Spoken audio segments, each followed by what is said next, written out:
एक छोटे से गांव में नदी के किनारे दो दोस्त रहते थे, अमित और राजू। अमित शांत और सपने देखने वाला था।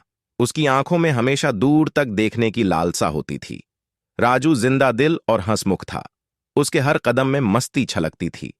वे दोनों ही नदी के किनारे घंटों बिताते थे, पत्थरों को उछालते हुए, मछलियों को पकड़ने की कोशिश करते हुए और उनके भविष्य के बारे में बड़े बड़े सपने देखते हुए।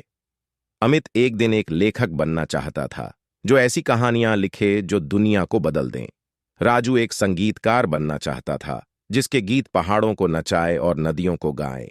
एक दिन नदी में अचानक बाढ़ आ गई। पानी का स्तर तेजी से बढ़ा और राजू फिसलकर तेज धार में बह गया। अमित बिना सोचे समझे नदी में कूद गया और राजू को बचाने की कोशिश करने लगा। दोनों लड़कों का साहस और दोस्ती का बंधन उन्हें बाढ़ के थपेड़ों से लड़ने की ताकत दे रहा था। आखिरकार दोनों लड़के किनारे पर पहुंच गए। वे थक चुके थे और डरे हुए थे, लेकिन एक दूसरे को देखकर उनकी आंखों में राहत और खुशी चमक रही थी।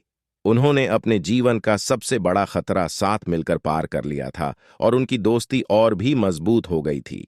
इस घटना के बाद अमित और राजू अपने सपनों को पूरा करने के लिए और भी जोर लगाने लगे। अमित ने अपने अनुभवों को खूबसूरत कहानियों में लिखना शुरू किया, जो नदी की ताकत और दोस्ती के बंधन की महिमा का बखान करती थीं। राजू ने अपनी जिंदादिली को अपने संगीत में बुनना शुरू किया, जो हर किसी के दिल को छू लेते थे।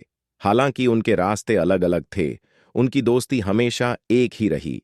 वे एक दूसरे के सपनों को हकीकत बनते हुए देखते रहे और साथ में जीवन के हर उतार चढ़ाव का सामना करते रहे।